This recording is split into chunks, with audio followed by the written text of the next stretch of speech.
পাঠলাভের জন্য নদী পারাপার একবিংশ শতকেও কষ্ট করে শিক্ষা লাভ করতে হয় পুরুলিয়ার কুদাগাড়া প্রাথমিক বিদ্যালয়ের পড়ুয়াদের।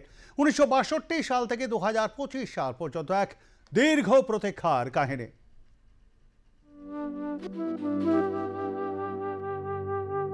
দূরে দেখা যাচ্ছে অযোধ্যা পাহাড়। এই অযোধ্যা পাহাড়ের কোলে রয়েছে ছোট্ট ছোট্ট গ্রাম, যে সমস্ত গ্রামের জীবন বড়ই বন্ধুর। শিক্ষালাভ থেকে জীবন সংগ্রাম সবটাই বড়ই কঠিন। এই ছবিটা দেখুন, স্কুলের পোশাক পরে শিক্ষালাভের জন্য যাচ্ছে পড়ুয়ারা। বন বাদার পেরিয়ে উঁচু নিচু এঁটেল মাটির রাস্তা। কেউ প্যান্ট গুটিয়েছে যতটা গোটানো সম্ভব, কেউ আবার হাতেই নিয়েছে জুতো। চড়াই উতরাই পথ পেরিয়ে হঠাৎ ঝাঁপ, কেউ আবার হামাগুড়ি দিয়ে পার হচ্ছে কাদামাখা রাস্তা। সামনেই হাঁটু সমান জল পেরিয়ে স্কুলে পৌঁছানো। দেখে মনে হবে এ তো স্কুল যাওয়া নয়, যেন ট্রেকিং। পুরুলিয়ার কুদাগাড়া প্রাথমিক বিদ্যালয়ের পড়ুয়ারা এভাবেই প্রতিদিন চড়াই উতরাই পেরিয়ে স্কুলে পৌঁছয়। বলা ভালো, এতেই তারা অভ্যস্ত। 1962 থেকে 2025 সময়টা নিতান্ত কম নয়। এখনো স্কুল যাওয়ার রাস্তাটা পাকা হলো না। বর্ষা এলে নদী ফুলে ফেঁপে ওঠে, তখন আর স্কুলে যাওয়া হয় না। গ্রামের প্রবীণদের আক্ষেপ, তাদেরও একইভাবে স্কুলে যেতে হয়েছে। এখন নবপ্রজন্মকেও ওই একই পথে স্কুলে যেতে হয়। ছেলে স্কুল যেতে পারে না, বৃষ্টি আসলে রাস্তার সমস্যা। কেন রাস্তা নাই কেন এতদিন পরেও? এইটা দীর্ঘদিন চলে আসছে, আজ তো রাস্তার কোনো খোঁজ খবর হয়নি। যেমন চলছে। এই বর্ষাকালে কি হয়, নদীতে যখন জল বেড়ে যায় ভাই, তখন স্কুল যেতেই দিই না। আমাদের এখন যেতে পারছে না, নদী আছে, নদী ধারলে যখন জল বইছে তখন ছেলে যাচ্ছেই নেই, আর রাস্তার কোনো ঠিক নেই।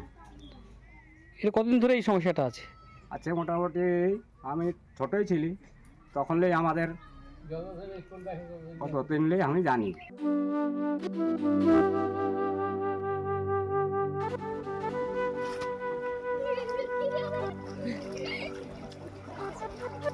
কুদাগাড়া প্রাথমিক বিদ্যালয়ের প্রধান শিক্ষক জনক সিং মুরার আক্ষেপ, বিভিন্ন দফতরের চক্কর কেটেও না, কোনো লাভই হয়নি। 2010 সালে এই স্কুলে যোগ দিয়েছেন তিনি। এখনো গ্রামের বাইরেই বাইক রেখে পায়ে হেঁটে স্কুলে ঢুকতে হয় তাকেও।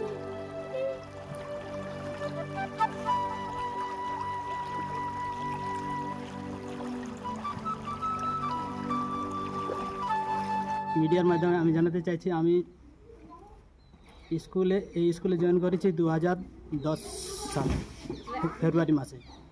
তো তখন থেকে দেখছি এই স্কুলের কোনো রাস্তা নেই। এই স্কুলের প্রতিষ্ঠা হয়েছে 1962 সালে। সেই শুরু থেকে আজ অবধি স্কুলের কোনো রাস্তা নেই। আমাদের মাস্টারমশাইরা আবার আমার ছাত্রছাত্রীরা দুপাশ দিক থেকে আসে। এদিকে একটা বাঁধ আছে, বাঁধের পাশ দিয়ে আসে, আবার এই নালার সামনে নালা রয়েছে, এই নালার ডিঙে আসে। তো ছাত্রছাত্রীরা অনেক কষ্ট করে আসে, কিন্তু বর্ষাকালে আরও বেশি কষ্ট হয়। যখন নালাতে জল থাকে অনেকটু, মোটামুটি হাঁটুখানেক থেকে বেশি, তখন ওই জীবনের ঝুঁকি নিয়ে, রাস্তা তো নেই, ওইভাবে কষ্ট করে পড়াশোনা করার জন্য আমার স্কুলে আসে।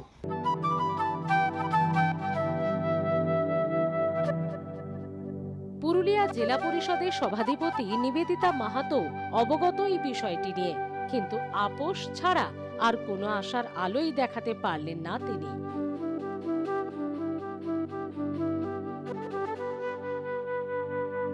দেখুন, আপনিও জানেন যে পুরুলিয়াতে এই বছর যে পরিমাণে বৃষ্টি হচ্ছে বা হয়েছে গত 1 মাস 1.5 মাস ধরে, পুরুলিয়া জেলার বিভিন্ন প্রান্তের রাস্তাঘাট খারাপ হয়েছে, ড্যামেজ হয়েছে।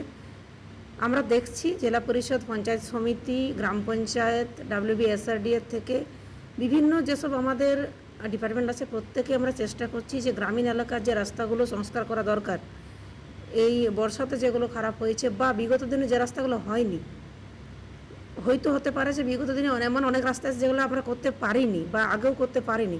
আমরা চেষ্টা করছি বিভিন্ন দপ্তর থেকে সেই রাস্তাগুলোকে যোগাযোগ করার।